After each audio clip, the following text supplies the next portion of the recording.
All right, welcome to the program.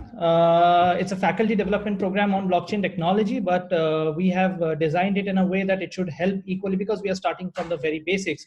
And I have my chat open, so anytime you face a problem, please just write to me on the chat. If you see voice breaking, if you do not see the screen or anything, any audio problem, just let me know. All right, till then I'll just continue. So welcome, this is a faculty development program, but we have designed it in a way, especially because it's all from the basics, because believe me, the stage in which blockchain is now and what I've seen, particularly while teaching anyone till now regarding blockchain and its other technologies, I've seen that people face the most problem in understanding the basics. What is not clear is why did even blockchain come into existence? I mean, why did the world need a technology like blockchain? So that is a very that is a question that's imperative to answer. So and it should be applicable to everyone who's attending this. You be from any country. So we have been very fortunate to receive registrations from the US, Australia, France, Germany, Cyprus, Pakistan, Afghanistan, Malaysia, apart from India. So that is approximately 1,000, reaching 1,000 registrations. So whoever has been possible, I hope that have joined us today. And let me admit another batch. All right. Great. So this should be suitable for everyone. That is how it has been designed. So let's start. All right. So clearly, my purpose for the next 3 days would be to help this class understand that everything regarding blockchain, right? Because that is the motive of this FDP, and to go from zero to actually something. You understand after these 3 days, at least you understand that what does blockchain mean? Why blockchain came into existence? Why such a technology was needed? What all technologies does it maybe compete with or maybe replace, right? So these are the things that we'll answer.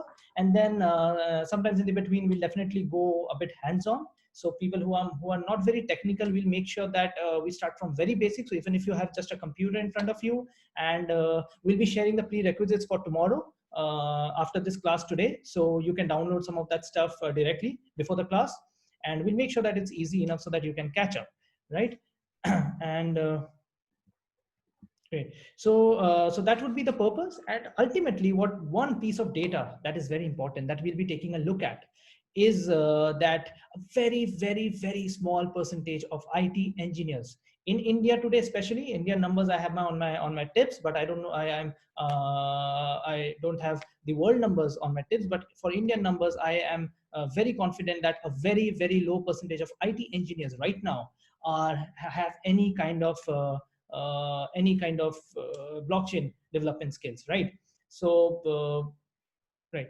So and why that is important, we'll visit a slide where we will discuss further that what kind of facts and figures we have currently going on in this in relation to the to blockchain technology, and where everyone else lies in terms of skill development, right? And why this will give you an answer that why these next 3 days are going to be so important for you, because this is a kind of technology that you want to get your hands on now. Just imagine if you would have got a chance of giving a contribution to when the steam engine was being developed, right? Or when the internet, when windsurf back in the decades back was developing the internet, right? So that is one thing that you would not have missed out on, right? And so this is why I'm so excited to teach every one of you today that what blockchain is all about. And if it's called a pillar of the fourth industrial revolution, this makes it so much more important. And a very good thought that I would want to share with you before starting this presentation. Just as of yesterday, last night, I sent the same link to the father of the internet, Dr. Vinton Cerf. He built the internet decades back, and I've got a very good vote of confidence that teaching 700, 800 people is a very good idea, right? So this is a very big moment for me as well. And I think this should be very good 3 days for you. I was glad to share that with you all. All right, so let's proceed. All right, so a basic introduction. I think my presentation has just got hung a bit, right?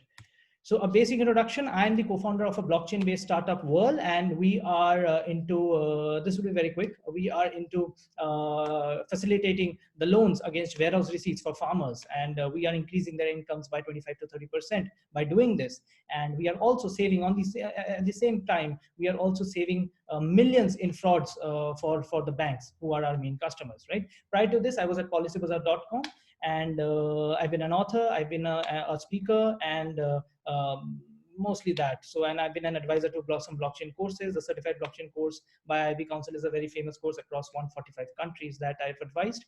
So I pretty much believe that. And regarding Whrll, so I'm very happy to share that we have got a good traction, and India's premier business school, IIM Ahmedabad, is making a case study on us, which means that going forward, once that case study is published, India's top management students, the cream who get into IIM Ahmedabad to who go through the MBA program, the PG program at IIM Ahmedabad, will be studying about Whrll, my startup, as a mandatory requirement of their management education. All right, so that is very great to share, and I hope all of these things will help me share good facts with you and good knowledge with you over the next 3 days. Going ahead, let's get a bird's eye view on today's agenda. All right, and again, if any problem, please, okay, let me admit another batch, and I'll be just stopping for these couple of seconds to admit some people because we have the waiting room on. And okay, before I start, in all my prior lectures, I have received one consistent feedback that I sometimes go very, very fast. Today, if you face that, the chat is in front of me on at all times. Please, if you face that problem, just let me know. I'm already, so someone has asked me to disable the waiting room. I can't do that right now while inside the meeting, while inside the session. So yeah, so please, I already have that feedback. So if there is, if this is the thing that I'm going very, very fast in terms of what I'm speaking, please let me know so that I can modulate accordingly. Just let me know in the chat room. It's on there. It's on my screen forever, right? All right. So going ahead.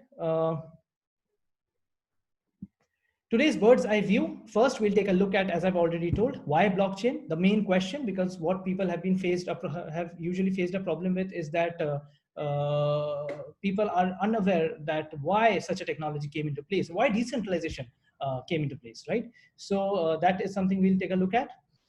Then we'll go to study some facts and stats that is exactly needed for motivating you and to help you understand that why these 3 days or why getting into blockchain at this point in time in 2020, when LinkedIn has voted, has ranked blockchain as the #1 skill for 2020, this is the absolutely correct time to get into a technology like blockchain. So we'll take a look at some facts and stats in the country and worldwide, what that will motivate you towards. All right, please be a little slow. Thank you so much for this. This is what I wanted. Thanks a lot.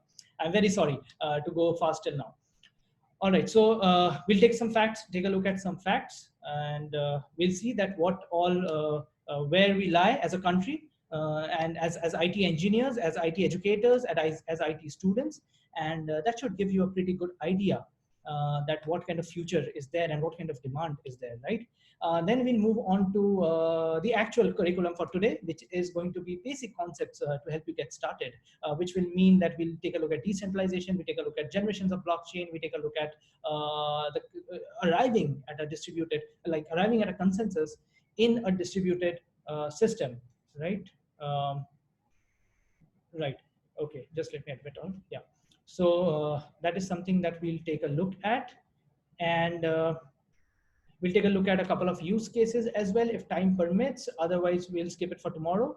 But we'll try to cover as much as basics as possible for today, right? I've tried slowing myself down, but still the chat is open. If you want further trimming it down, please let me know in the chat.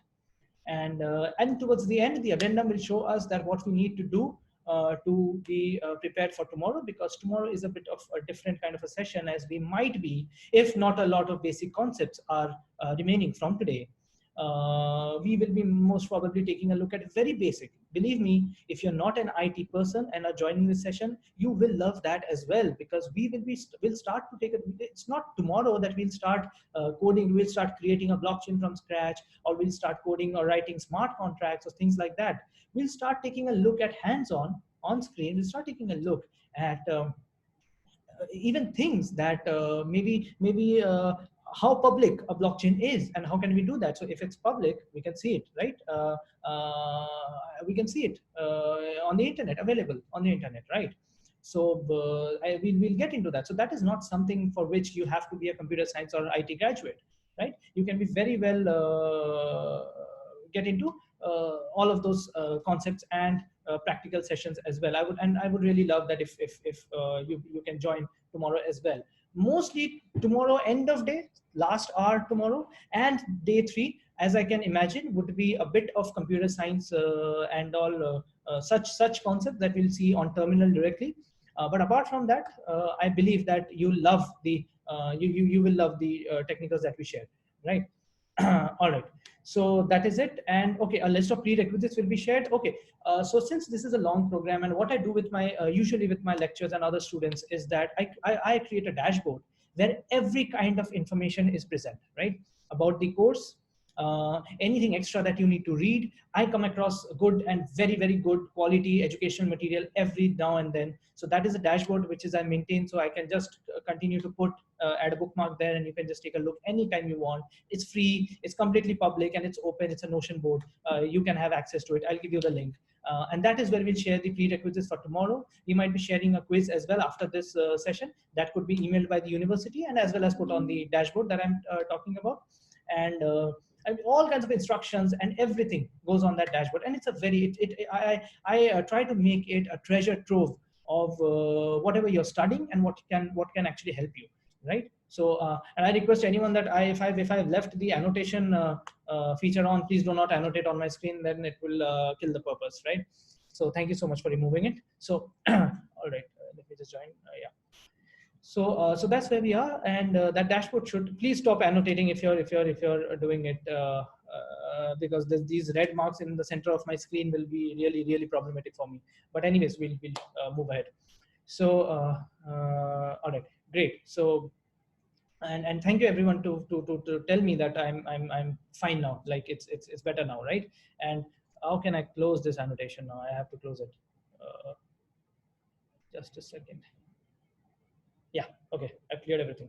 Great. So all right, so I hope that that dashboard would be useful to you, this presentation would be useful to you, the video will be useful to you. All right, let's get started. All right, so as I was talking about some motivation to get before we actually start on with core blockchain concepts, please stop annotating. If I can request every one of you, please stop annotating. I'm not able to switch it off forever, but please stop annotating. Please stop drawing these on my screen. I don't know why you would do that. All right, so great. So that is what I was talking about. We need some motivation before we start on a journey of 3 days to learn a technology like blockchain. Believe me, blockchain is a bit difficult technology, no doubt. When I started on blockchain, it took me almost 7-8 days full time into it to learn the concepts, the very basic concepts of blockchain. And at that time, maybe 3-4 years back, at that time we did not have a lot of material available on the internet as compared to now, because a lot of people are taking lectures like I'm doing, and then there's a lot of videos available on the internet, on YouTube, courses. Cities have started courses. Then I know University of Nicosia, who actually conduct the decentralized conference. They were the first university to actually come up with okay, I'm again going fast. Okay, so they were the first ones to come up with a MS degree in digital currencies.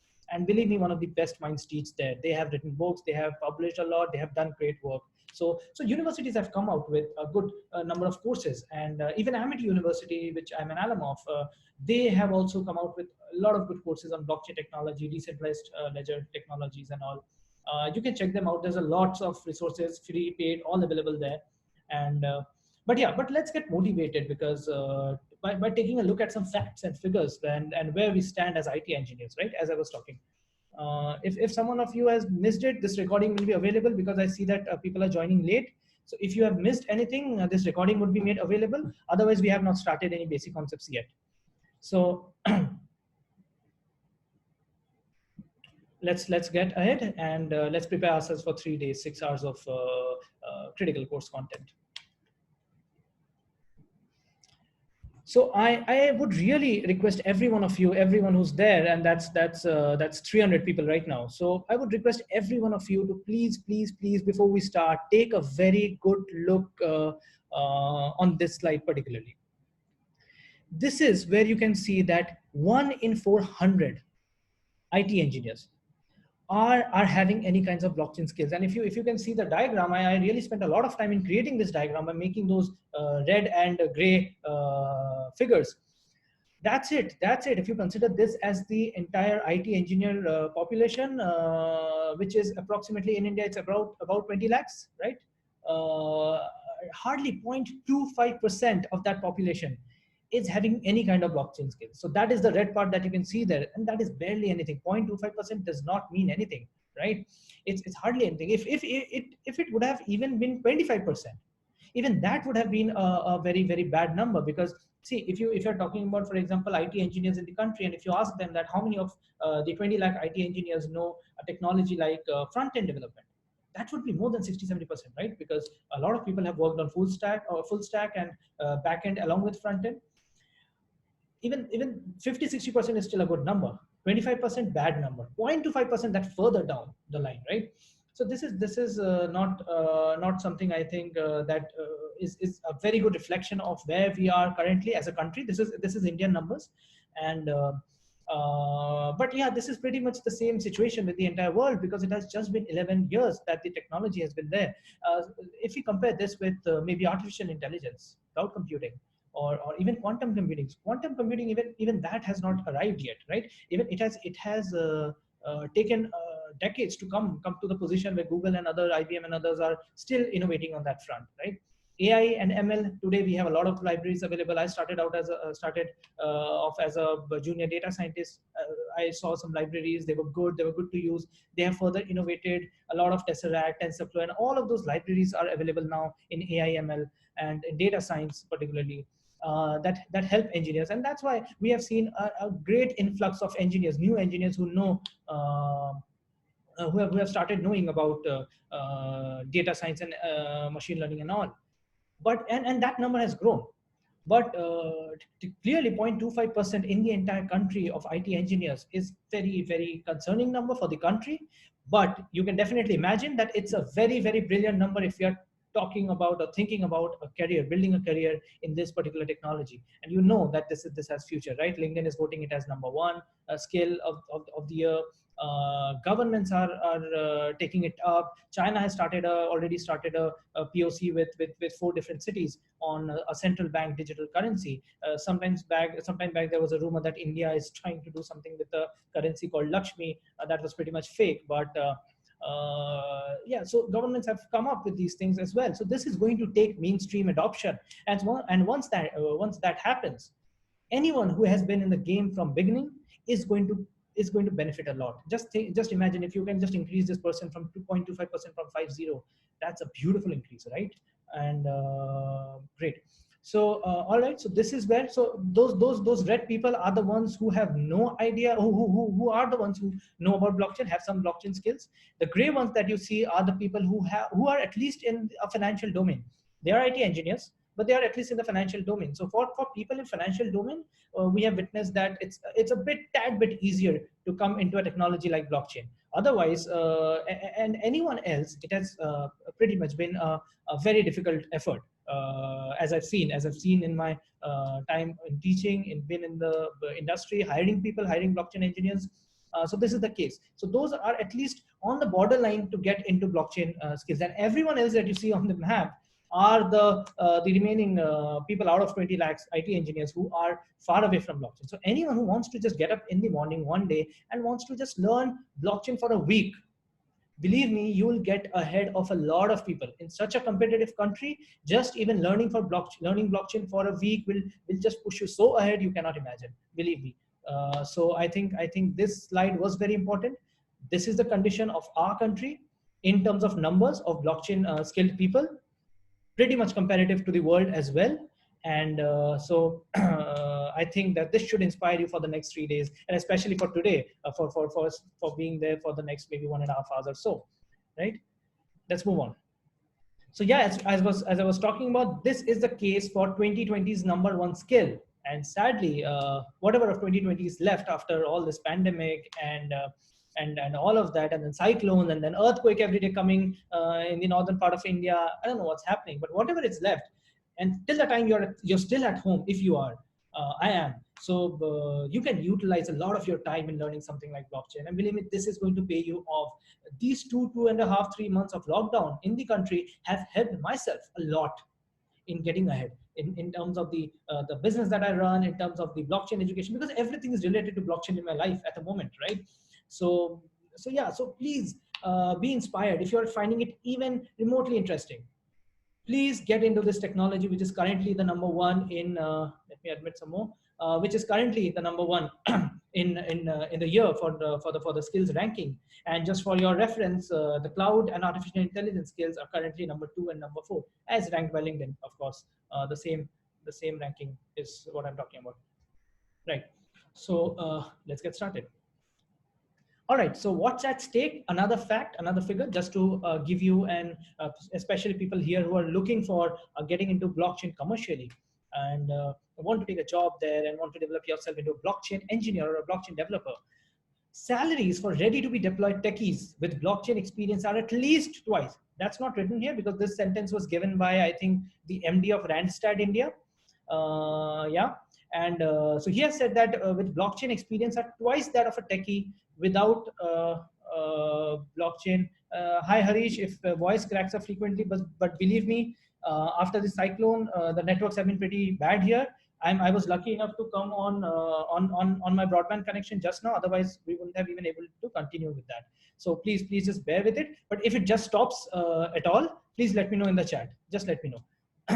And all right. So yeah, so the MD of Randstad India has said that the salaries for ready to be deployed techies with blockchain experience are twice that of a techie without blockchain experience.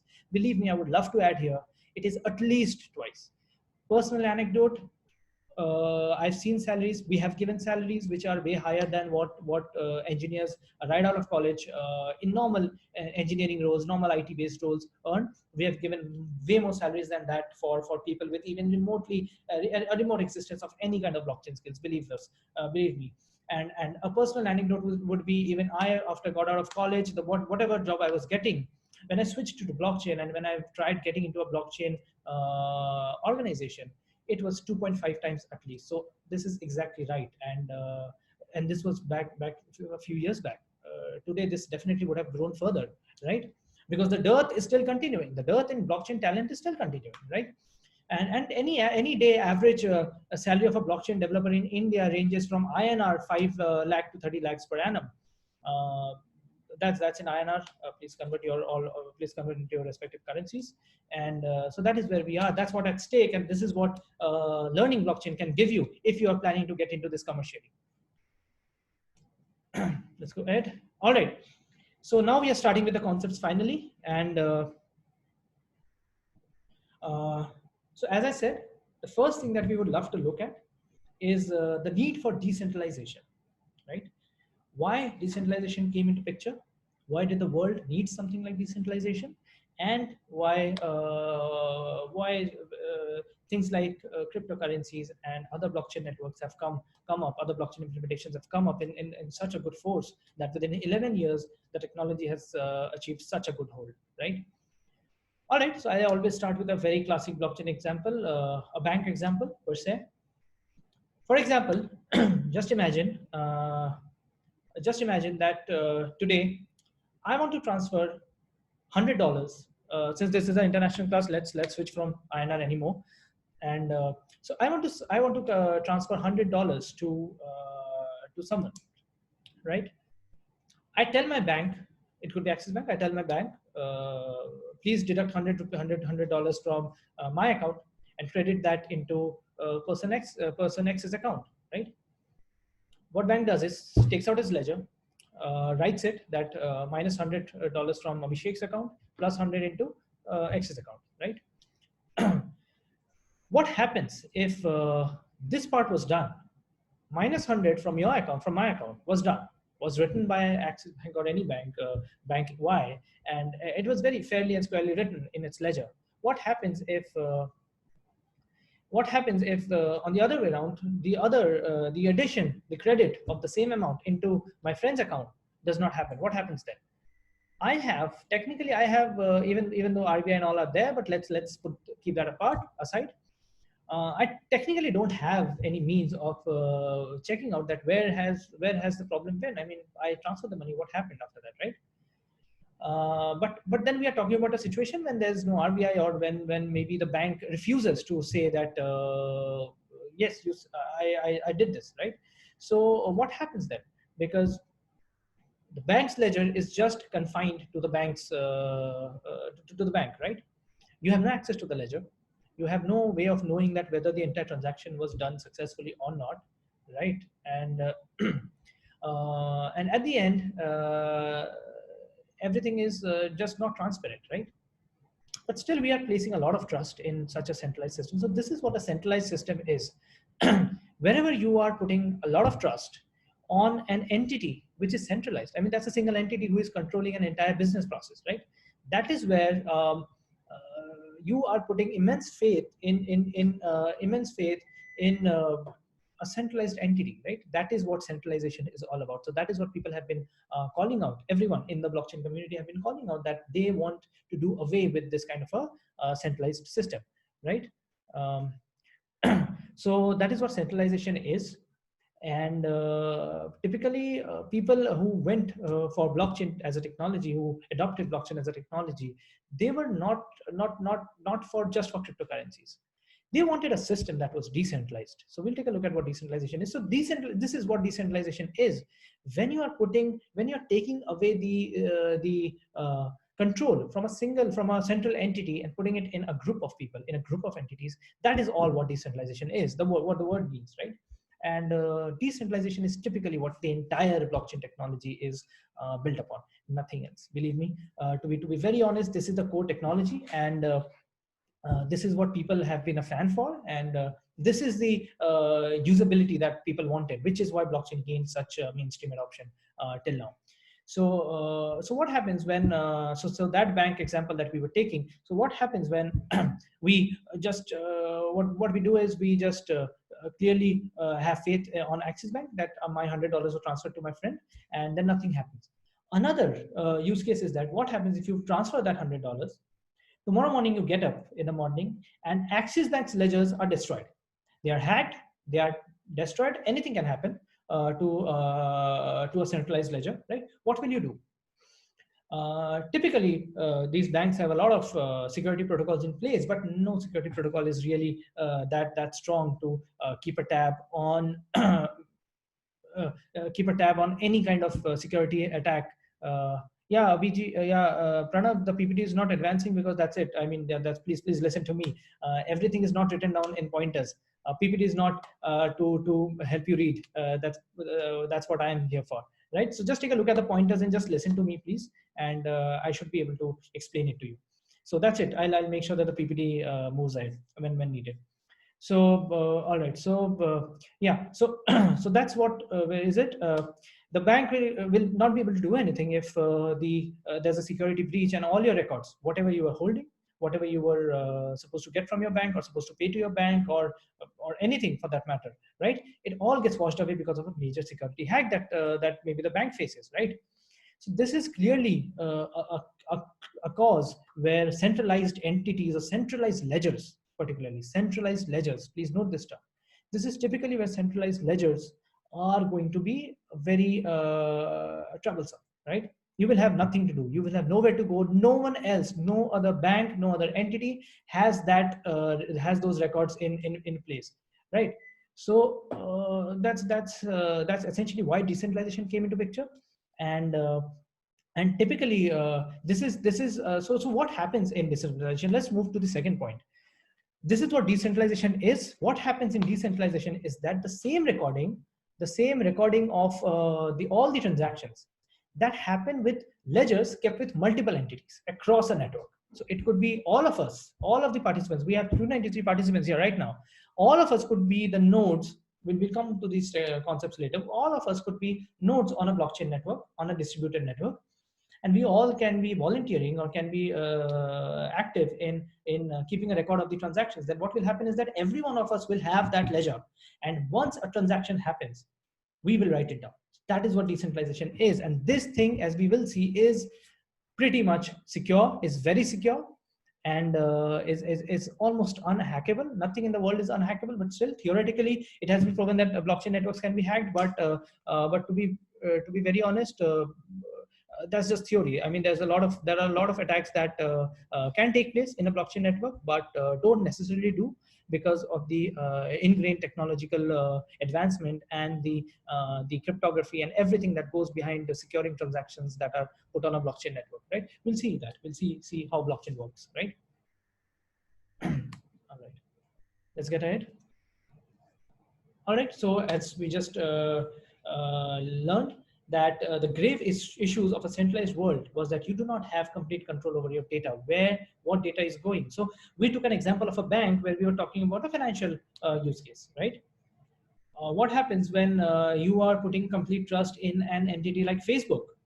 You do not know where Facebook is giving the data. And I hope you are aware, all of you are aware of a lot of scandals that have happened, a lot of issues that have come out with Facebook's, the way Facebook operates and all of that.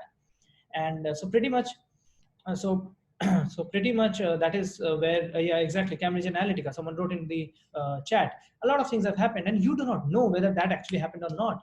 Zuckerberg can be defending himself all way long, but clearly people whose data was exposed, they cannot know whether what happened to their data. So a lot of technological solutions on blockchain have come out which give you this complete control, right? So blockchain can be implemented across various use cases. So one of these could be a use case. The banking is an example.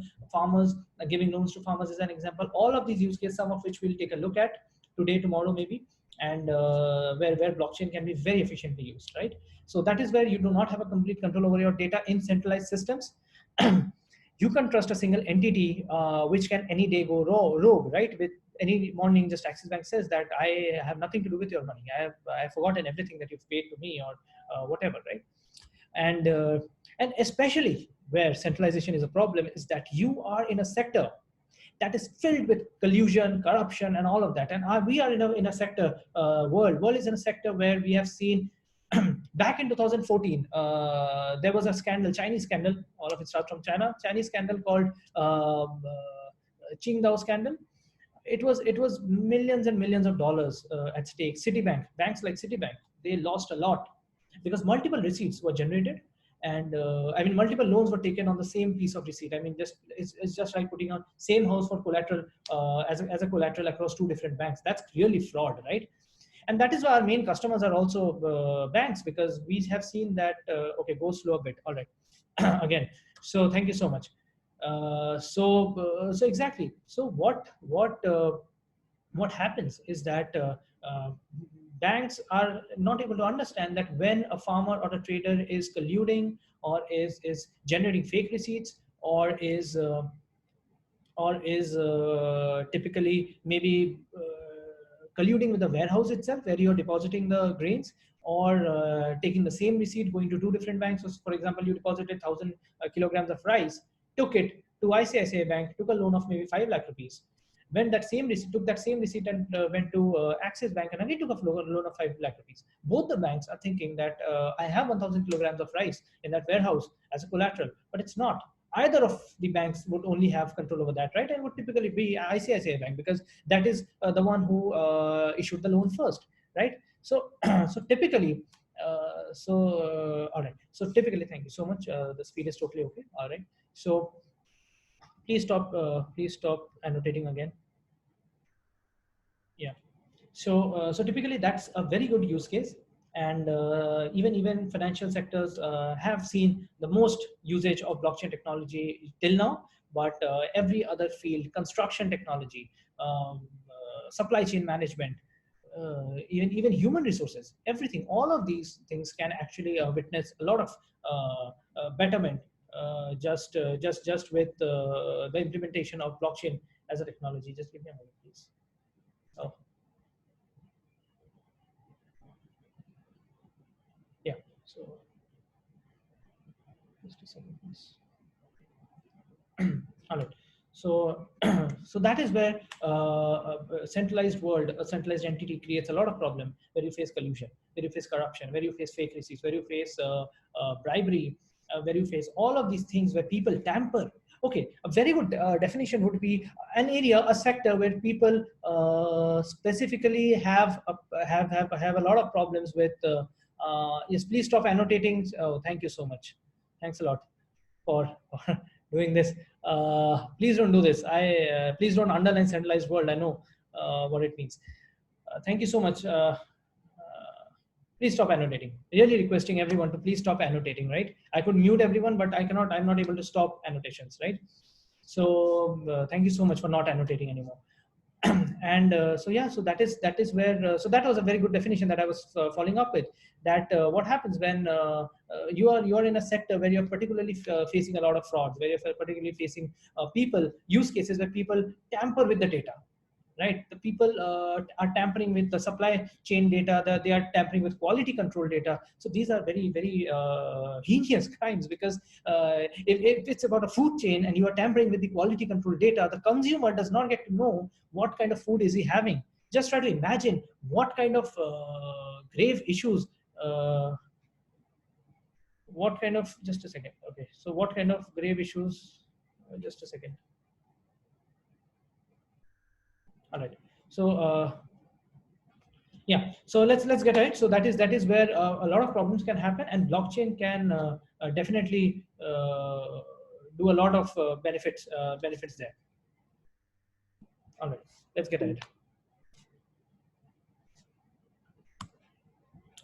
All right, so is the answer to all of this centralization and all of these centralized agencies and all, is the answer a distributed ledger technology?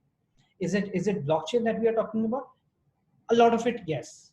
Not everywhere I would say that blockchain can be implemented, but wherever it can be, it is possibly the best solution that you have available till now for promoting things like transparency, immutability, right? All of these things. Just a second.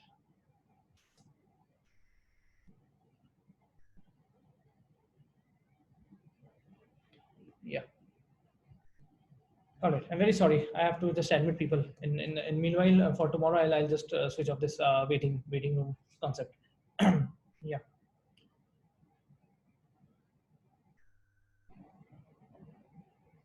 Just give me a moment, please.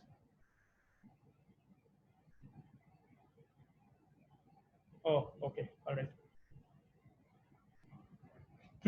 All right. So, so that is where we are. We would take a look at why blockchain can be very helpful in getting around these cumbersome issues where people face a lot of problems, right? And whether DLT technologies like DLT, like blockchain, are a solution to it, and where they are not, we'll also take a keen look at where they are not, because where they are not, implementing a technology like blockchain will create a really big overhead for you, which you will not be able to really sustain in, right? You have to be very thoughtful where you have to implement blockchain. So just let's take a look. Right. So before we start with anything like that, let's take a look at what the myths of blockchain are generally in the industry. Right.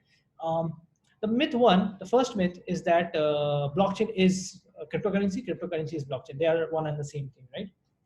For a long time, believe me, for a long time, I've been teaching people, and I've the first thing that I've had to say every time is that for the next few hours or 2 days or 3 days, whatever it is, the session is, please forget Bitcoin, Ethereum, and all as cryptocurrencies only, and stop attaching them with the technology of blockchain.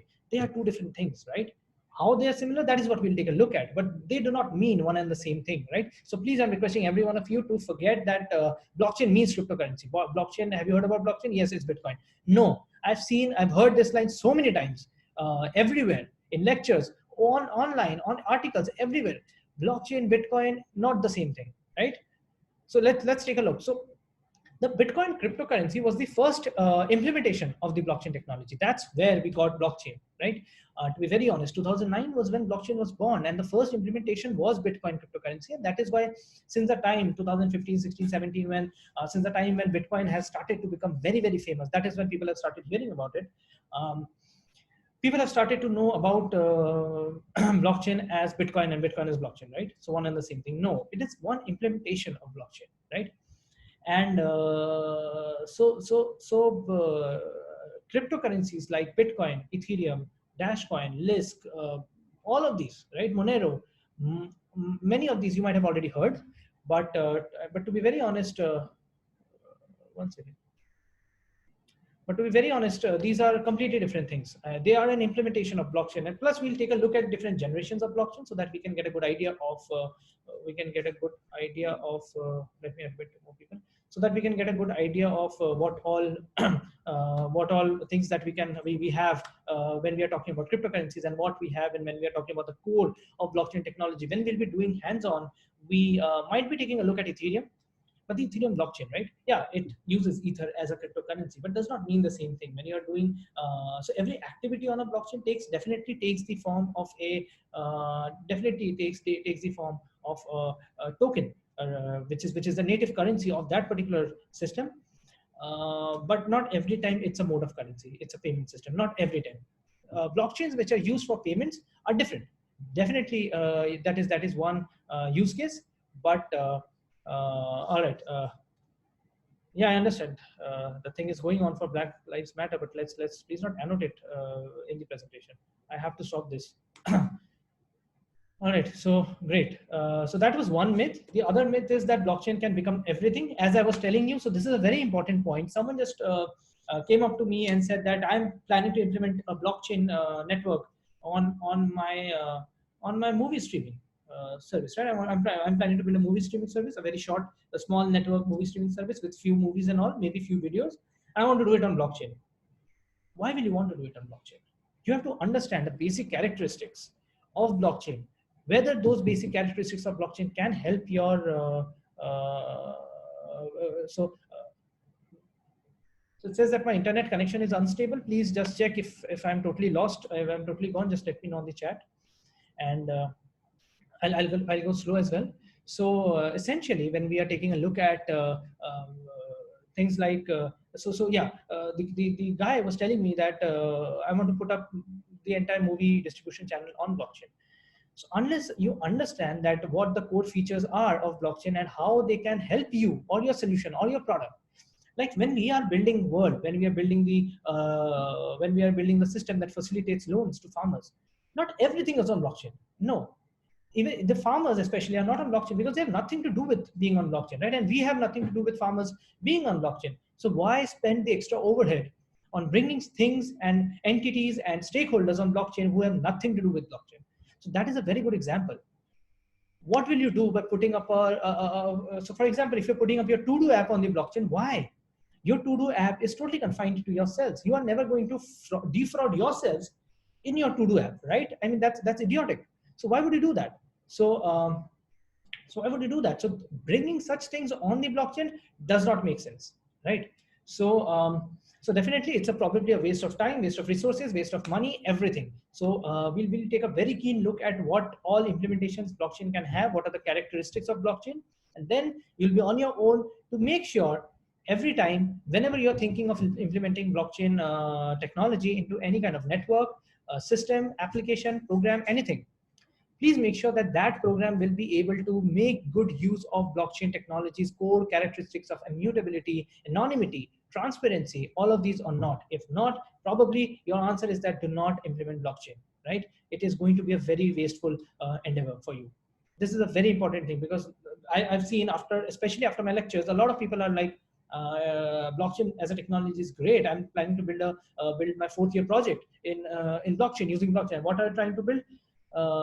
Maybe a basic system that just puts up your library books or something like that on blockchain. Just think properly why you want to implement blockchain and whether it's going to be useful for you or not. Right? Let's get it. So when we said that whether the answer is a DLT or a blockchain, right? So out of everything, why blockchain? So as we can see that no central point of failure is the first point that comes to us when we are talking about blockchain. Definitely, that's what decentralization is all about. Centralized servers and centralized entities have fragile databases. They are hacked. They can vanish like that, and you will have no control over the data, right? When we do that, when we make it decentralized, when we make it distributed, so when we are talking about distributed ledger technology, that is what DLT technologies are. And even before blockchain, DLTs were existing. It's not that blockchain came out with DLTs, right? And DLT is anywhere where you are just using multiple databases spread across a network with different stakeholders, and you're putting your data on it. That's it. That's essentially what DLTs are. So that's what they are, right? And so exactly. So you have to avoid a central point of failure. We are talking about centralized databases that can go wrong when they face a security hack, they face a power outage, or anything like that, right? And the data inside that should not get affected. And to avoid that, we definitely employ a lot of technologies like mirroring, like network hard disks, like we use those RAID hard disks and all. We use a lot of technologies, but they are all again centralized. They are with a single entity. Now, if that particular entity goes out of business, that particular entity faces a devastating attack or something like that, that entity goes away, right? But when we are talking about different entities, okay, so this is very important point. When we are talking about different entities, they are not usually spread in a single building. They are spread across the world. So if anything devastating happens, so there's a very big possibility that that will happen with 1, 2, or 3 stakeholders, and not the entirety of the stakeholders that comprise of the entire network, the blockchain network, right? So that is the best case to say that whenever with a distributed ledger, things will still be safe. At least one of them or two of them, or at least 20-30% of the network will have that copy, the latest copy of the ledger, from which the other part of the destroyed or devastated network can later resume, right? At least the system will not stop. And that is why Bitcoin, Ethereum, all of that are forever. They are networks. So again, going back to Bitcoin, of course, but because that's a Gen 1 blockchain, generation 1 blockchain. But so typically, and they are public blockchains. So we'll take a look at types of blockchains as well, maybe tomorrow. So a public blockchain is out there for the public to see, and they will be forever. And that is why, importantly, that is why when we are saying that we'll be issuing the certificates of this course on the public Ethereum blockchain, that will be there forever. You will upload it to LinkedIn, but anyone wants to check the authenticity of that certificate can just go on the Ethereum blockchain, give your hash, and they'll be able to see it. You'll be able to understand it better maybe tomorrow. I mean, we'll see Etherscan and all. But today, just take my word for it. It's a completely different technology. It is wonderful, has a lot of different characteristics than what you have seen till now in other kinds of technologies. And right, yeah. So that's essentially what it is, right? And trust in business or in any kind of an association, trust always comes first, right? When we are trying to do a business between different entities, anything before technology, trust comes. A centralized technology. So for example, if Hindustan Unilever is dealing with 1,000 different supply chain managers, or maybe suppliers particularly, what happens? So it cannot trust every other supplier, right? And without a system in place, right? Just can't put blind trust, blind faith on them.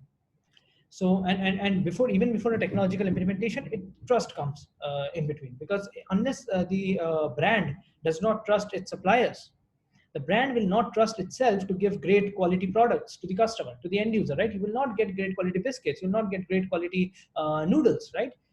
So that is why to bolster trust amongst businesses, then we implement a technology like blockchain, because blockchain is all about trust. Blockchain is all about transparency.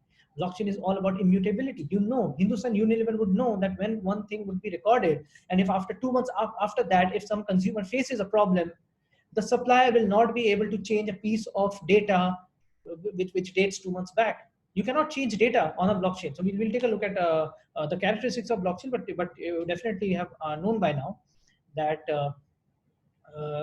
blockchain is immutable.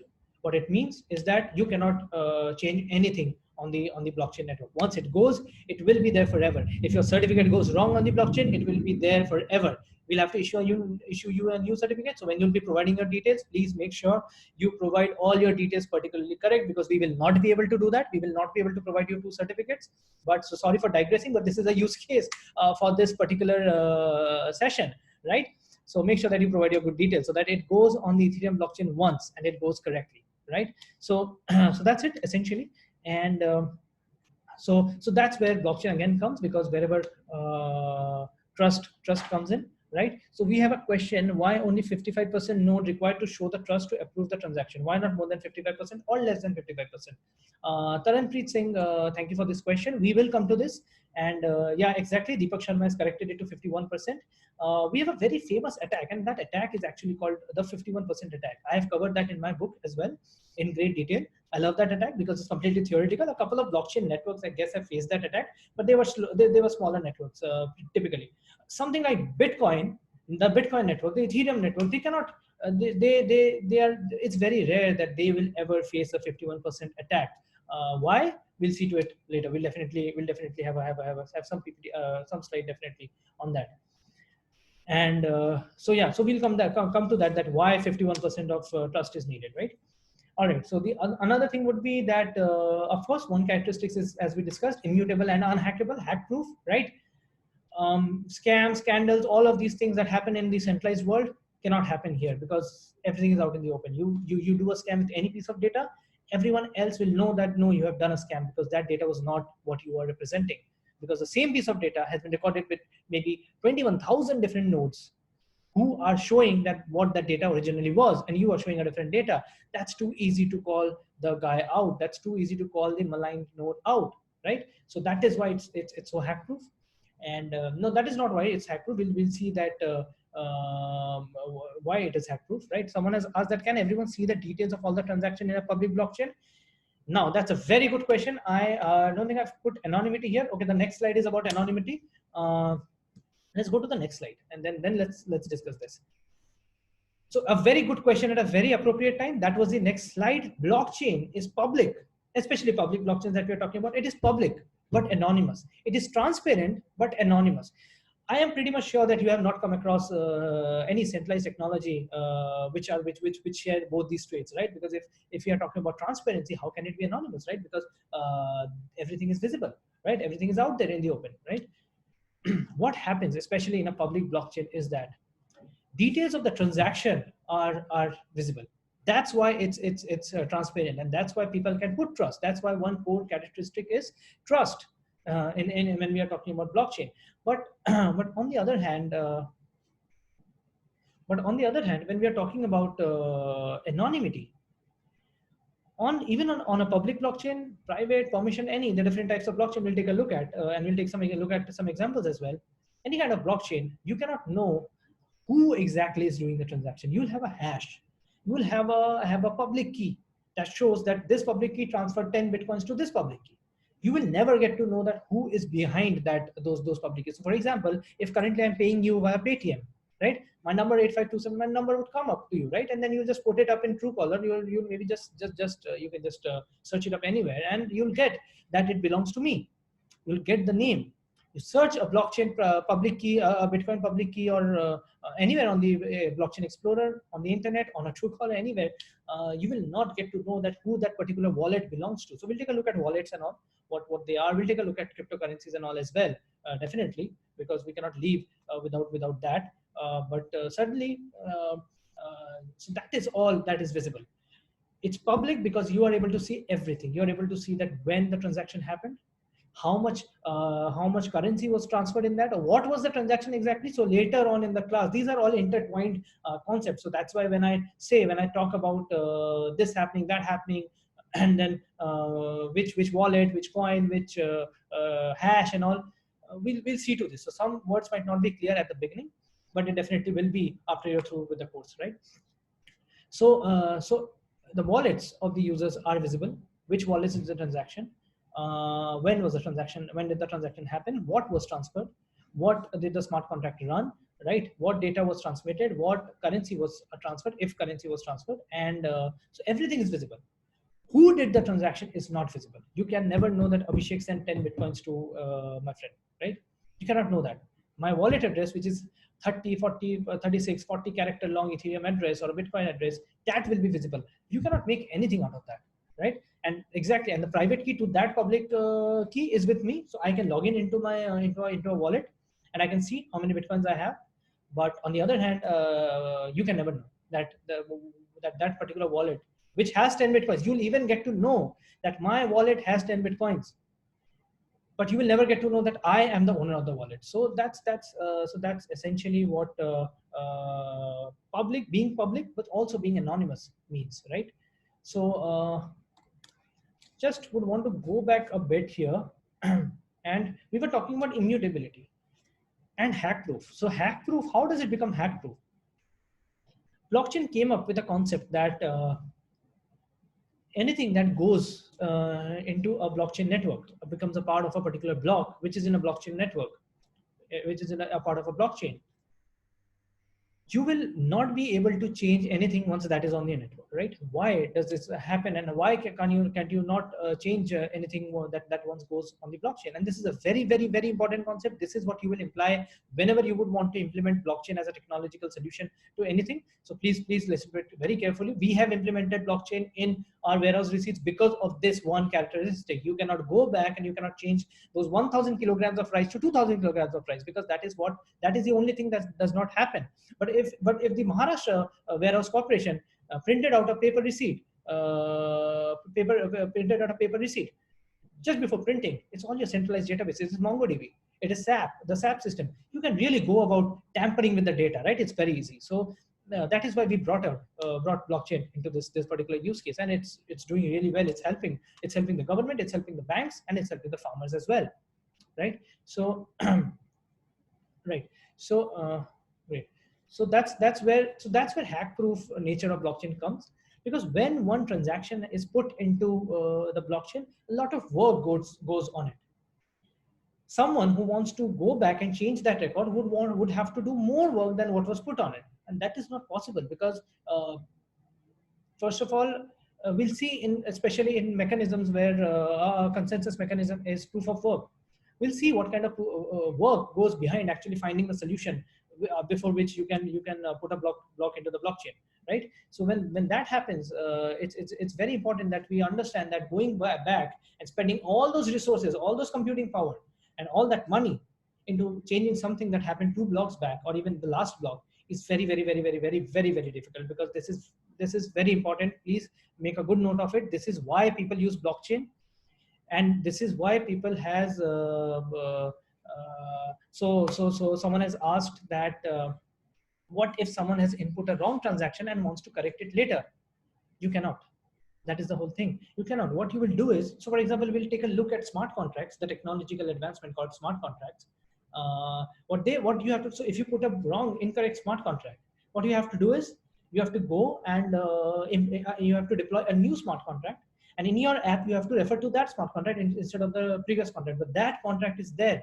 It is for the world to see that you put out an incorrect smart contract, that either that had bugs, or that had wrong values, or that took so for example, that took a function in a smart contract, took x and multiplied it with y, whereas you had to actually divide. But that's out there in the open. Your application will stop using that smart contract. It will refer to the new smart contract, but that old smart contract will be there forever for everyone to see, right? So anywhere, if anywhere your so one second. So if there's an incorrect transaction, you cannot do anything. As of today morning, even internally or with the stakeholder, we were discussing that. So what we can do is that we can change those rice, the kgs of rice, right? Or we can change the variety. We can change the rice to haldi, right? If required, if farmer has inputted incorrectly. No, you cannot do that. When the receipt will be generated, it will have 1000 kilograms of rice on it. You cannot change it. That is the whole core concept, and that is why you have to be ultra sure when you are inputting any kind of data on blockchain. There are a lot of demerits in the system, but that is why blockchain should be especially implemented. Especially blockchain should be implemented where you can afford those demerits for the benefits that the blockchain technology provides, right? Let me accept all. And okay, can you share a real world example and instance that clarify the difference between Bitcoin and blockchain? Yes, Manpreet Kaur will take a look at Bitcoin and blockchain very soon. Not now, because that is exactly what I'm trying to avoid.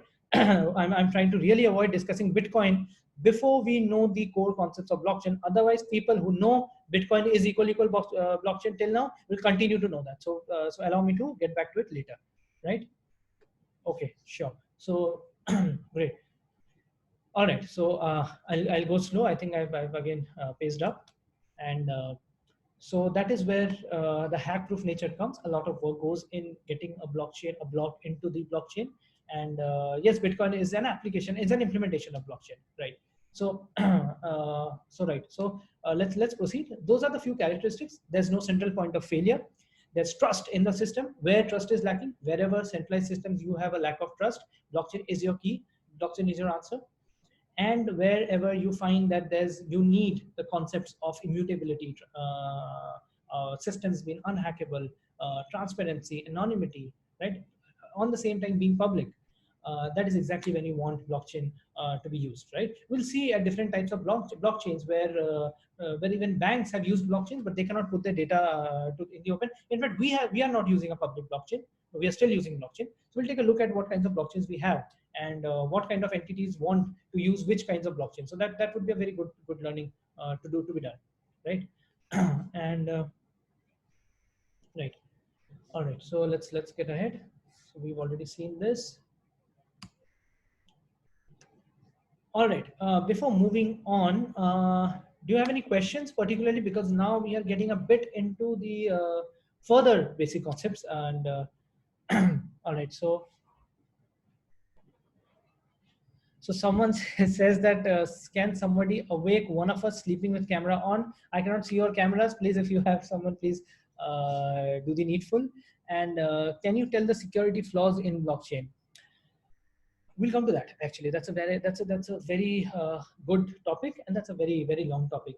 I've covered that in my book, and that has taken around 40 pages, right? So there are a lot of theoretical security implications present in blockchain, no doubt, and a lot of them are only theoretical. Practically, a lot of them have been avoided, right? But we'll come back to that. It's a very secure system, ma'am. To be really talking about this, it's a very secure system, to be very honest, right? It's not easy to break blockchain. That's why you can see here as well in the last slide and this slide. I'm just talking about the unhackable character of blockchain. It is really difficult to hack a blockchain network. Why? That is what when we'll see. So if there's a blockchain network with just 2 nodes in it, it's the easiest to hack, most probably. But when we are talking about a network which has more and more nodes joining every day, you can you really can not hack that kind of a network, because that is the strength. So the more the nodes, the more the number of nodes that join a network, that is the core strength of a blockchain network. All right, so this came, that's great. This is not, I think I have not covered this directly, but this is a very good concept. Please listen to it carefully. The more number of nodes, the merrier. The more number of nodes that a blockchain network has, the more secure that would be. Clear cut. That's it, right? So that is why that is where the level of security differs by a lot of factors, right? Just a second. Admit all. All right, great. So going ahead, I'm expecting. All right, so Lakshay Malhotra has asked that topic on Bitcoin mining. So as far as I know, last I checked, or I've known, Bitcoin mining is, I think, currently, even the Supreme Court on May 4th, I guess, May 4th or March 4th, I'm forgetting the date, very sorry, but very recently, you must have seen it in the newspapers as well, Supreme Court lifted the ban on cryptocurrencies, not on cryptocurrencies, that's a problem. People thought that Supreme Court had banned cryptocurrencies, but no, what Supreme Court had done was that they had just asked its own banks, the banks in India, which are governed by RBI, it had just asked them to stop providing services, their credit, debit, credit card, loan, every other service to people dealing in cryptocurrencies for the purposes of dealing in cryptocurrencies. So that was what was banned. So cryptocurrency was not banned in the country, but banks stopped providing, and my bank blocked my credit card. That's for sure. So this thing actually happened with a lot of people, and so that is what RBI had banned. But just until recently, May 4th or March 4th, the Supreme Court lifted that ban after a lot of. So that's I think that's an 18-page circular that the Supreme Court took out. Anytime anyone who's really interested into blockchain, I read that entire 18 pages, and believe me, it's boring. Government documents are definitely boring, definitely boring, but it explains what happened and what it took to arrive at that decision, to allow, to cross RBI and to allow banks to again start giving services in dealing in cryptocurrencies, and what it meant for our country. It was a humongous thing. All right, please share the article. All right, what I'll do is I'll share the entire circular on the dashboard that I was talking about, so you'll get access to that dashboard and you can use it. You can see all of that is there. And so it was a brilliant decision. And then again, India started dealing in cryptocurrencies. But if you're talking about Bitcoin mining, last time I checked, Bitcoin mining or any kind of such proof of work mining, where you set up all those mining infrastructure and you mine cryptocurrencies like Bitcoin, I think that is banned in the country. I'm not very sure because I've never been into mining, to be very honest. I know what mining is. I know it technically. I know it mathematically. I do not know it practically. I have never done mining, right? I may have done mining just to practice it, just to see how it works on a cloud or and on my local system, but not beyond that. I have not earned anything from mining. So and I'm pretty much sure that it is banned right now in the country. So please take caution. And also don't consider this work, don't take this. A disclaimer would be, even if you're talking about Bitcoin and other cryptocurrencies and the rates of Bitcoin, we'll see some examples where we have seen outrageous payments in projects dealing in these cryptocurrencies, right? And but anywhere we are talking about these things, a disclaimer would be that do not take this workshop as a financial recommendation, right? So anything, please, right? All right. All right, so someone has confirmed that there is no ban on mining. Happy to hear that, but you may proceed at your own risk. Do check the government, the country laws before doing so. But yeah, to share some insight on that mining, since this question came, and I'm pretty sure a lot of people are interested in it. Let's take it up. Mining. That's a very good concept, Shweta ma'am. That's a very good concept, that if mining is banned, how validation and verification will be done. That's a very good concept. So what I'm talking about is setting up infrastructure, setting up servers, consuming a huge amount of electricity, consuming a lot of server space, and then mining, and then putting it out in the network. That is, I think, what our country is not supporting at the moment. But as I've already told you, I'm unclear about that part. But since we're talking about mining, let's talk a bit about mining. To be honest, if you even want to do mining currently, if you even looked into Bitcoin mining currently, if you are not, so there are different types in which you can mine Bitcoins. So this entire mining has not been covered in my entire 3-day presentation, 3-day entire lecture. So I don't have a slide on it. So let's discuss it a bit since it has come up.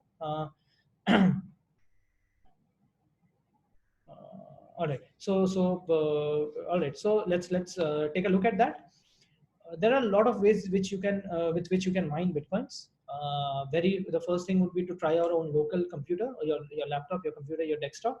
Believe me, that is not practical anymore. That has not been practical since the last 3-4 years, as far as I remember, because the difficulty, it's a network difficulty. Again, we are getting into a concept which we have not covered, which we are actually a bit far from covering.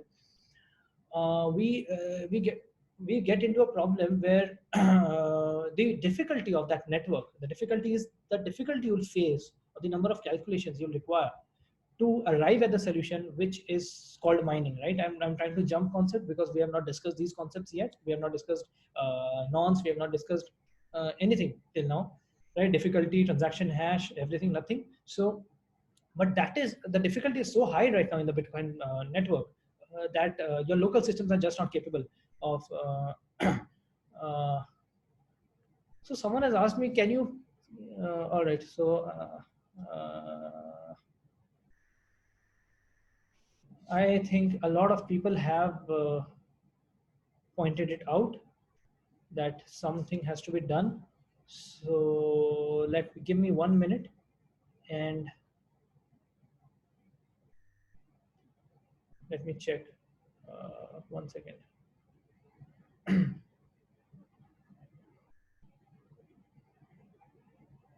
Hold on a second, please. Okay, so this is okay. So I have stopped, but he's online again. So yeah, I think he's awake now. So I think your problem should be solved. Right. I think your problem should be solved. The people who have asked me to switch off the video for someone, I think your problem should be solved now. Yeah. Let me share the screen again. All right. Great. Okay. So yeah. So all right. So we were just talking about mining per se, and just a second. Please give me 1 minute, and let me open the chat. And all right, great. Let's start. So yeah, so the Bitcoin, in case of Bitcoin mining, let's quickly cover it. We don't have a lot of time today, and we are already behind a lot, really a lot behind. We are on 16th slide right now. A lot is to be there to cover, and so mining has become very hard, very difficult in terms of Bitcoin. So there are a lot of other equipments available. There are application specific computers, ASIC, we call it ASIC computers. They are specifically designed to mine.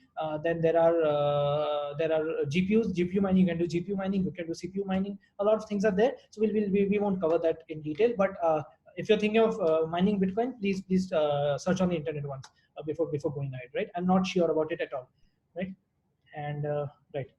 All right. So let's start with behind the scene maths, and I think I'll only be able to cover this slide because this will take time. And so we call that a blockchain is cryptographically hardened. What does that mean? Right? It's cryptographically hardened. What does that mean? So we never discussed, but the entire strength, the core strength that blockchain technology or any blockchain network gets is from cryptography, right?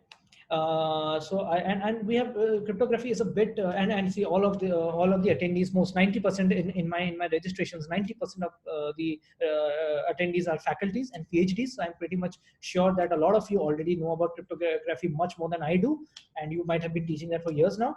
But and I have not covered that either in my PPT. But cryptography is so important in blockchain that it is the core strength of blockchain, right? So you have to understand that how it is how cryptography plays such an important role. And in my book also, the first entire part of my book is on cryptography, basics to proficiency in cryptography, without discussing a single concept of blockchain.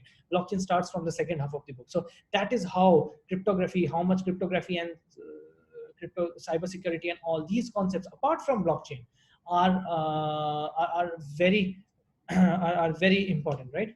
So all right, so let's get it. So cryptographically hardened means that every time you want to push a transaction in a blockchain, and that in a block, and that entire block into a blockchain, into the blockchain network, right? You use cryptography heavily. And not only that, cryptography even starts from a step before, because when you are even transferring your transacting between two entities, you are using a public private key combo, and the other person is also using a public private key combo. So that's a typical use case of cryptography, right? So what you do is, you have a private key, you have a public key. When you do a transaction, you know the public key of the other person, and then when you do a transaction, you do the transaction to that person's public key. And that is what is visible on the blockchain network. What happens behind the scenes is that you have access to the private key for that public key.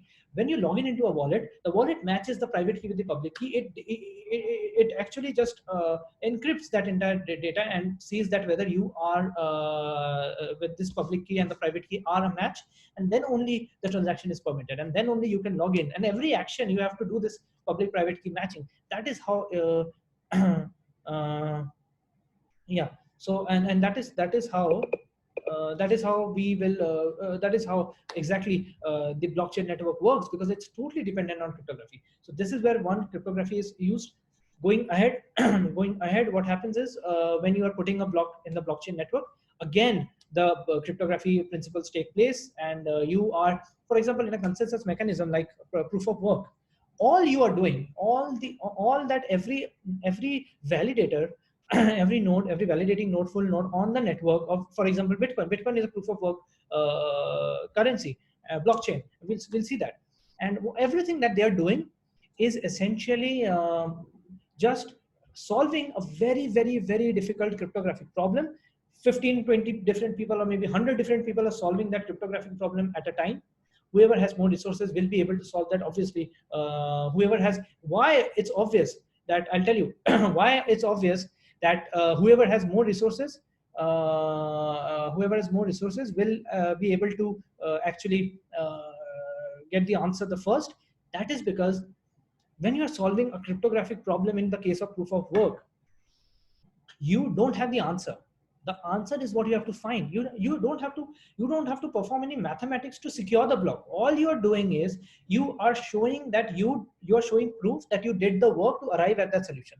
That is all important, right? It might seem absurd right now. Maybe we will be covering that in a slide later, maybe today, tomorrow. But certainly that is where the truth lies. That is where the entire security and the entire cryptography lies. You're just using hit and trial to find the answer to a very, very difficult cryptographic problem. And whoever is the first one to arrive at a point where you really cannot do anything other than just hitting and trying, right?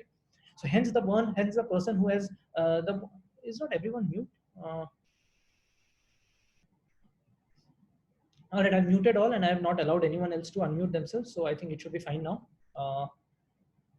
All right. So someone has asked who broadcasts that cryptographic puzzle in a POW consensus. That is what the network provides, right? That is what the network provides. So we'll take a look, if time permits, we'll take a look at what exactly what kind of problem Bitcoin especially has, because it's a good example of a proof of work blockchain. And we'll take a look at how these things take place and how the calculation is done, and what exactly is the math behind it, if time permits, right? So so that is what happens in this case. That is what happens. You just show that you've done a work by solving that problem, whoever the first person is, and usually the first person is the one who has the most amount of resources, right? And huge server farms and all. That is why people have started combining themselves with mining pools, just to pool their resources, and then those mining pools mine those Bitcoin blocks, and then what they get in return, it's just distributed based on the resources that were that every contestant in that pool provided, right? And so just digressing a bit, just some days back, May 12th, it was I think midnight for us, India. A very important thing in the Bitcoin network happened, which I think you guys should know about. It is that I think this was the fourth halving. This was the fourth halving. The fourth halving of the Bitcoin network happened, of the Bitcoin currency happened. What does that mean is that back in 2009, when it all started, when Satoshi Nakamoto, who's the creator of Bitcoin, the currency, when he sent the first transaction, that was 50 Bitcoins. That's a different story. The first transaction done was of 50 Bitcoins between Satoshi Nakamoto and another person called Hal Finney. But when the first transaction on the network was back in 2019, when it was mined, the reward that the miner got was 50 Bitcoins. So it started from 50 Bitcoins. Gradually, after a set time, which is around 4 years, always after a set time, it is around 4 years. It's not a set time. It's after a particular number of blocks. What happened was the first halving happened. What it means is that from 50 Bitcoins, it straight away halved to 25 Bitcoins, which is the reward that you will get for mining. So then after that, when people started mining, whoever was mining, they from 50 Bitcoins, they started getting 25 Bitcoins in return. That is how the math works in the case of Bitcoin. Maybe that is why the scarcity, maybe that is why the supply scarcity, and that is why this humongous, outrageous rates that Bitcoin has followed, right? And because of the limited quantity that we have. Someone has written that the voice is cracking. So can anyone else please write if the voice is available, just to confirm, so that I can pause if that's the case. Fine. All right. I've got 2 and 2, 3. All right. Great. Thank you so much. All right. So we are very lucky that I got my broadband back since morning, 5 a.m. or so. I don't have my broadband. I'm on my mobile network, and that came just to 2:15 p.m. when we were doing this, when I had to disconnect. So we are very lucky. So let's continue with that. And so where was I? So so that's that. Yeah. So Bitcoin halving. So that happened, and after that, after a few years, with the second Bitcoin halving happened, which was so this is, I think, the third Bitcoin halving. Yeah. So after that, it became 12.5. So until May 12th, all the miners on the Bitcoin network, after successfully mining a block, were getting 12.5 Bitcoins as the reward. From May 12th, they have started to get the third Bitcoin halving has happened, and they have started to get 6.25 Bitcoin. So that is a very important day in history. Just happened in front of us, 12th May. A lot of people were witnessing it. So that is what that is. And so yeah, so that is how blockchain is cryptographically hardened. Going back to that concept, right? It's such a hard problem that, and okay, and someone asked that why 51%. The 51% attack is all about that. To tamper anything with the Bitcoin network, now what you would have to do is you would have to go back to the previous block where you want the transaction to be changed, right?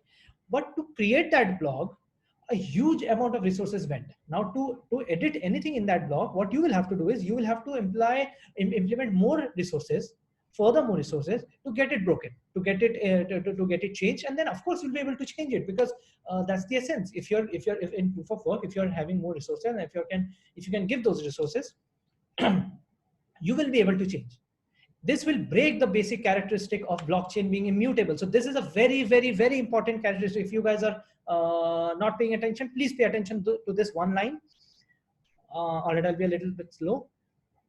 This is a very important concept. If so, this is as someone also asked, what is the security flaw? So if someone, especially in proof of work based solutions, protocols, networks, if you can arrange, if you can implement more network resources and more work than went to make that block, if you can implement more resources, you can really go back and you can change the block. But why is it a theoretical concept? Because when the moment, see, the Bitcoin network gets so big, it requires so much of resources, so much of work to find one answer and to mine a block. It takes such a lot of pressure and such a lot of calculations, that when you are when you are again implying a larger amount of resources in doing this change, first of all, you are spending a lot. That is the whole point. People spend a lot because if they're able to mine a Bitcoin, mine a block in the Bitcoin network, they get 6.5, 6.25, and until now 12.5 Bitcoins in returns, right? 12.5 Bitcoins would be somewhere. So one Bitcoin is currently, as of last night, I guess, one Bitcoin is approximately $9,700, right? So that's one Bitcoin. So you're getting 12.5 Bitcoin. So to get that, you are ready to spend a lot. So now when someone is already spending a lot to cryptographically secure the blockchain and add a block to the Bitcoin network, what will happen is that if someone else takes that entire their resource and again deploys it in just just rolling it back and changing a transaction in the last block, two things will happen. First of all, you would have spent a humongous amount in arriving at that position to be able to change anything and to break the core concept of the blockchain network, that is immutability. And once you do that successfully, this is a distributed network. This is not just to a bank and you, a bank and maybe some industrialist in the country. They are colluding in between, and then you're just colluding, and then you're doing it. It's not that. It's not that simple. It's a distributed network. What will happen is the entire network will get to know that something has happened because everyone else will be having that different ledger, right?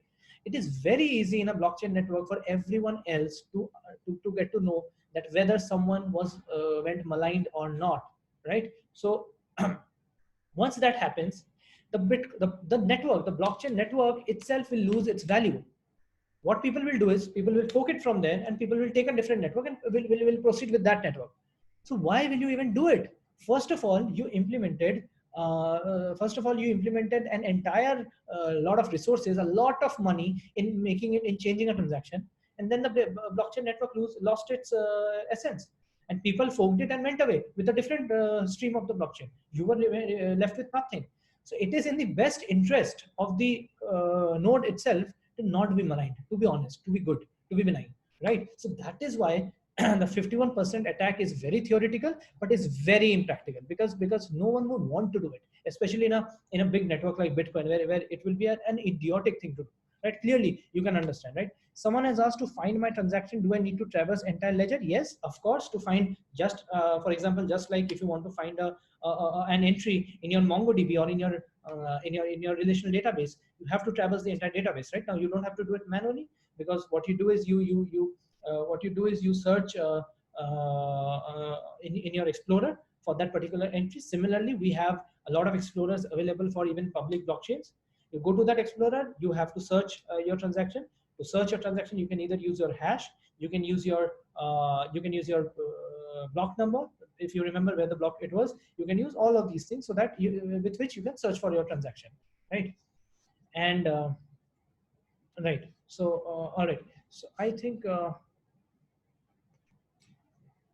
it's for. So currently, bots can be used to bypass this 51% theory. Bots are nothing. They would again be nodes, right? And bots would be yours. For you to implement bots, you will again have to make sure that the bots have those resources behind them. Again, the story lies the same, right? Great. So I think we'll have to. It's 4:15 p.m. I think we'll have to close. Dr. Pushpa ma'am, can you please confirm that whether 4:30 p.m. is a hard stop or can we go ahead? And also, guys, if you can also write in the chat box that if 4:30 p.m. is a hard stop for you as well. All right, all right, all right.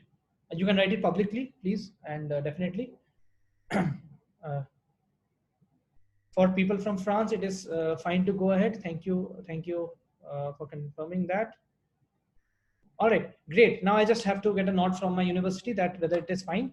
Pushpa ma'am, whenever you get time, please write in the chat that whether we can go a bit beyond 4:30 because a lot to be covered. Because I cover these things across 6 hours when I'm teaching physically. I cover all these concepts across 6 hours a day. Not 2 hours a day, 6 hours a day across 2 days back to back. So that's 12 hours. Clearly, we have this weekend, we just have 6 hours, half of that. So I don't know how much is going to be covered. And all right, so we only have 15 minutes left. I'm sorry, we'll have to close by the time. And no problem, I'll try to adjust a lot of that for the tomorrow's session. Otherwise, I'm always here. And so can go beyond tomorrow. Yes, it is already going beyond tomorrow to Sunday. So we have the entire Dr. Ejaz Ahmad sir. It is already till Sunday. So it's 3 days. So you'll get a lot of chance. And all right, so that's where we were. So that is where cryptography plays a role. Let's go ahead and let's see what distributed consensus is. We have a slide. We'll see it later. Mining we just discussed. That's good. We covered a topic. Mining we just discussed. We'll see more on that later. All right. Okay. Let's close it on this slide. Last point I'm discussing is that what Merkle trees are and why it is the unhackable truth, because it is a continuity of the discussion we were having. Just take 2 minutes more. So what happens is that every time you do a transaction on a blockchain network, so for example, I did a transaction with my friend, that transaction will be made into a transaction hash. That will be maybe that could be anything. That could be using any kind of algorithm like SHA-256. It could be SHA-256 which we use. Now what we will do is we'll create a hash out of it. Now the parent transaction, the transaction previous to my block, so my transaction goes into one block, then that block has a transaction hash, then the previous block also has a transaction hash. All of these transactions, the hashes are combined to create another hash, and the root node, the root of the entire blockchain is where it has the final hash. So what happens is, so if you can think of it as a tree structure, what happens is the entire tree, these two child transactions or child nodes might be having a hash which gets added into the hash of the parent transaction or the parent node. What happens is in this entire tree structure, Merkle tree is the hash of the root. What happens is if you change even a single character in a single digit, if $10 instead of $10 you just make $11 was sent to the other guy, any change in this what it will do is it will reflect a change in every other step that was on top of that, because that is what it is, because every hash has the hash of the next transaction in it. So any change in the subsequent transactions will bring about a major change in the previous transactions hash, right? And this way the Merkle hash, the Merkle tree, the Merkle hash will change. Whenever the Merkle hash changes, everyone, the entire network gets to know that something is a problem, right? With this, we end it. We'll continue this tomorrow. And it was fantastic to have you all here. We'll just see some of the instructions for tomorrow, but that's what it was. There's more to what goes behind the scenes in terms of mathematics when we are talking about blockchain. Blockchain is a very mathematical concept. Blockchain is a very technical concept, but if you abstract that out and just take a look at the use cases, the applications, the core characteristics of why blockchain is, even very new engineers who have no idea of cryptography can use blockchain. Having it is a very good thing. If you want to be a blockchain engineer, you should be knowing cryptography, but everything can be handled. And this is one of the best skills I've seen and I've learned in my own life, in my entire life. And this is the future. There's a reason. Okay, so in the beginning, when I said that this has been called as a pillar of the fourth industrial revolution, comparing it with steam engine and internet, this was said by World Bank. They are not joking about blockchain here. LinkedIn is not joking about blockchain here. The facts and figures that we saw, 0.25%. Come on, that is the competition. That's all the competition you have.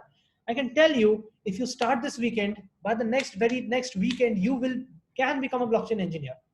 Of course, you'll need more development time to be put into yourself, but you'll be way ahead of that 2.25%, especially of that remaining percentage who have nothing to do with blockchain, right? Who do not know blockchain. Just a bit of preparation and skills and all can help you, especially get ahead in this scenario when we are facing a pandemic. And in India, I was seeing the numbers. In India itself, I think over 10 crore, 12 crores jobs are going to be easily lost. It's coming, I think. Either it has already happened or it's going to happen.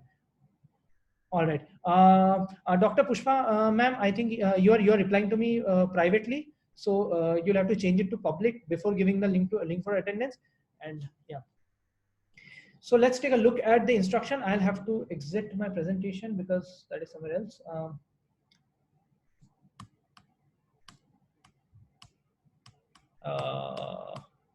I'm sorry, I'm not able to go to the last slide directly.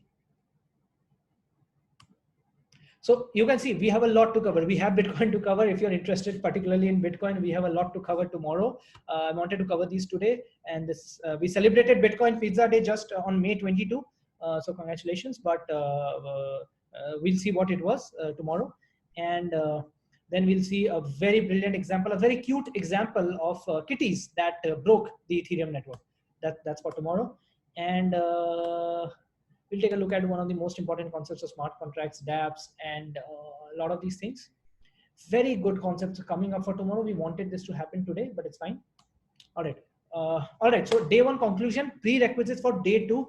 As in the beginning, whoever was there, I had listed that there is a classroom dashboard that I share. I publicly maintain it, and all of the resources are there. Pushpa ma'am, I'm just going to take 1 more minute to complete this conclusion. So what I do is particularly I get all these things like every morning I have a brilliant network in blockchain itself. So people are every day sharing a lot of content on various WhatsApp groups, on various on Telegram and everywhere, and on LinkedIn and all.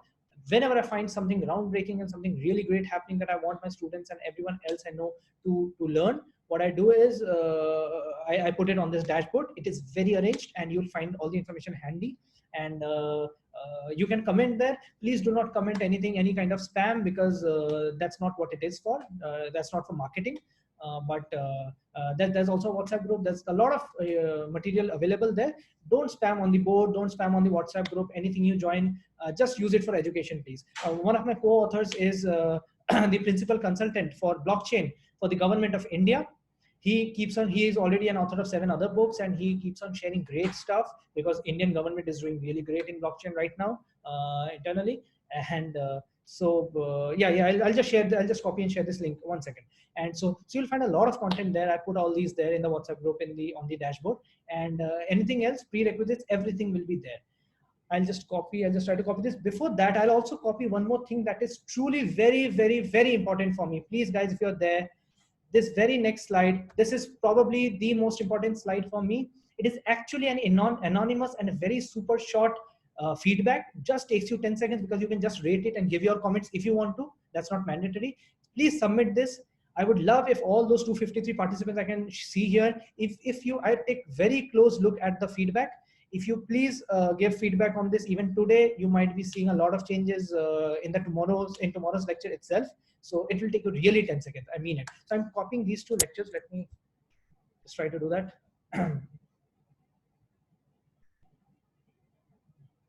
All right.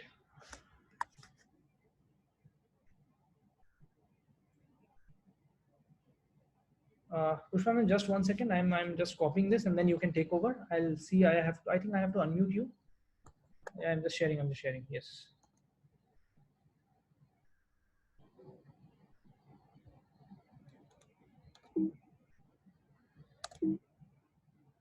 Uh,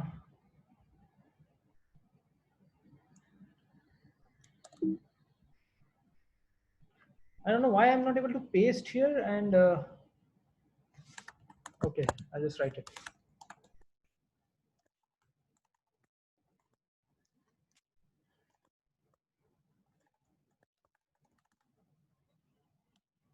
So this is the feedback link. I would really request you. I think, yeah, I've put it correctly. Please, if it does not open, let me know in the comments. I would really request everyone to please provide this feedback. It is not going to take more than 10 seconds, and it is, and this is, yes, ma'am, I'll give 10 minutes for query. I have that remaining. It's 4:20 or 25 right now, and I'll try to paste this one here, so that you get an idea of what the board looks like. This is very helpful. I've made sure that it's very helpful. Just 1 second.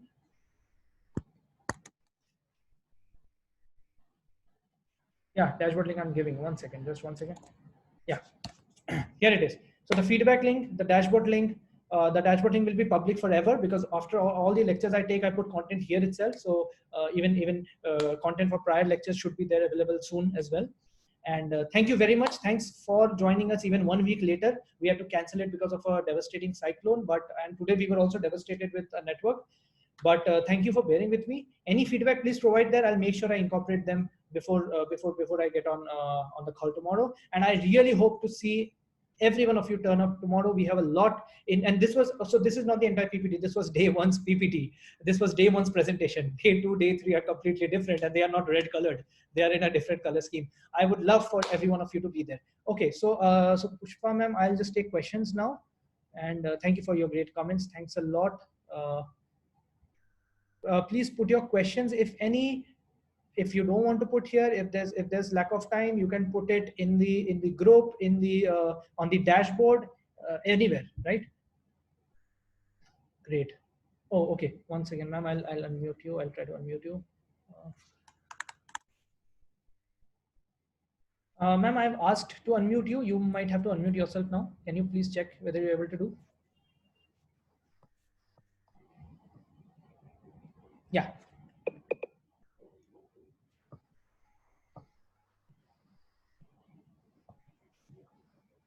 Ma'am, I see that you're unmuted. Hello. Am Yes. I audible, Abhishek? Yes, ma'am. Can you speak a bit louder? Audible, Abhishek? Yes. Hello. Yes, Am ma'am. I audible? Yes. So, dear all, if you have any question and query, then you can ask to Abhishek, or you can write in chat box. Yeah, please prefer writing in chat, but it would be really great, because we had a hard time in the beginning first unmuting everyone. So it would be really great if you can please write in the chat box. I have, in fact, I have handled a lot of questions that came in the between. From tomorrow, I'll be doing one thing. I will be switching off the waiting room, because that distracted me a lot. I was not this distracted in any of the lectures I've taken till now. And also so I will not have my chat on tomorrow. I hope my network to be good. And so please write in the chat box. Otherwise, you can reach out to me anytime. How can we create our own blockchain? All right, so that is one thing we have for the hands-on session. So please bear with me till then. You can really create your own blockchain, because blockchain is not a very big thing, right? It's just a setup where you can give the validation and give the condition to 3 different nodes spread over a network, or it can even be your own network on your local computer, or even using a cloud where you can do that as well. So and okay. Yes, they will manage the waiting room from tomorrow. I am trying to do that. Yes. Okay.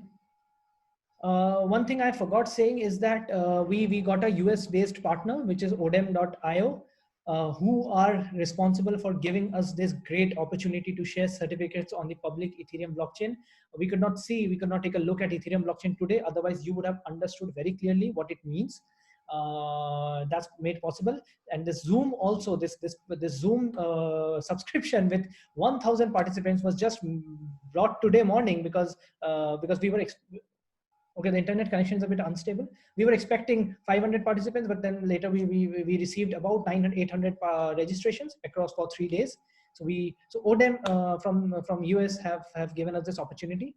And of course, Delhi Technical Campus has been very accommodating when I had to request them to postpone this for a week. Thank you very much, ma'am. Thank you very much, Divya ma'am, for doing this. Thanks a lot. Hello. Yeah. Hello. Thank you, Abhishek, for Yeah. providing us valuable information on blockchain, smart contracts, and cryptographically hardened. I'm really worried about that blockchain, how much it is secured or not. Really. Right. So as I Thank said, you. it is very secure, ma'am. It is very secure. We'll typically look at the core characteristics of security, but as I just explained, why Bitcoin is unhackable, right? So the more the nodes, the merrier. So that was one just line about Bitcoin blockchain security. We'll explore more such methods soon. It's very secure. It's the Okay. most secure networks you're seeing at the moment. Okay. Thank you all for attending the day one FDP session on blockchain technology organized by Delhi Technical Campus, Greater Noida. I hope you find day one session informative and worthwhile. We look forward to seeing you at day two and day three session also. Okay. So thank you so much. Thank you, Ma'am, sir. I think, ma'am, 1 second. I think people are having questions, but I think we have reached 4:30's deadline. So Saurabh Jain, I think you have some questions apart from your blockchain question. So you can just post them on the dashboard or directly to me. I'll take them up tomorrow, or you can just please join tomorrow. Anyway, I'll take up your questions and I'll answer them, make sure. And one more thing, ma'am, you can give overview of the topics that we'll cover in next 2 days. I've already given, so half of this presentation is remaining, which is imperative because this is all about basics and we have covered a lot of ground here. Apart from that, some hands-on to start tomorrow, and majority of the hands-on which is difficult will be for day 3 mostly. So tomorrow is going to be very beautiful hands-on. We'll look into the Ethereum blockchain and how public data can be seen, and all questions that you all had today, that whether we can interact, whether we need to traverse the entire blockchain, all will be answered just tomorrow itself. And okay, can you share your PPT in your book? PPT has a bit of proprietary content because I also discuss my own startup somewhere, but I'll make sure a lot of it be available. And can I share about my book? Yes, I'll do that I'll do that on tomorrow or on the dashboard, definitely. And another book is coming up which exactly is based on this very sessions structure, all hands on everything, with an international publisher. So stay tuned for that as well. And rest, I would love to see you all tomorrow. Please take over, ma'am. Thank you. Pushpa, ma'am. Hello. Yeah, ma'am. Please take over. Yeah. Okay. So thank you, Abhishek, for providing us a valuable information on blockchain. And thank you all for attending the day one FDP session on blockchain technology. It is organized by Delhi Technical Campus, Greater Noida. And I hope today you enjoyed the day one session, which is really very informative and worthwhile. And we look forward to seeing you at day 2 and day 3 session also. As Abhishek, you are telling that day 2 and day 3 session will definitely going to be more and more interesting, because some hands-on will be there, some extreme contracts. You will tell about that. Yes, ma'am. So once again, I just thank you to all of you. Thank you, Abhishek. Thank you so much, ma'am. Thanks a lot. Thank you so much, everyone. Thanks a lot for joining. Thank you so much. Thank you for joining.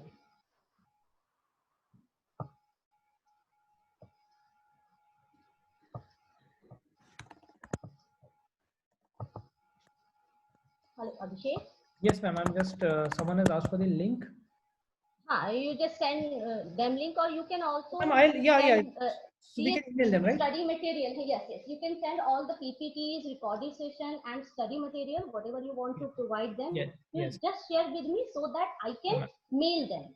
Yes, ma'am. That's best, because then everyone will receive the email. So I think that would be great. Yes. Please await an email from DTC, from Delhi Technical Campus, and you will have all the information. Apart from that, you can definitely reach out to us anytime. Thank you so much. Hello. Yes, ma'am. I'm just so shall I just close it? Is it fine? Yeah, from my side is okay. You can close the session. Yeah. So I'm just closing it.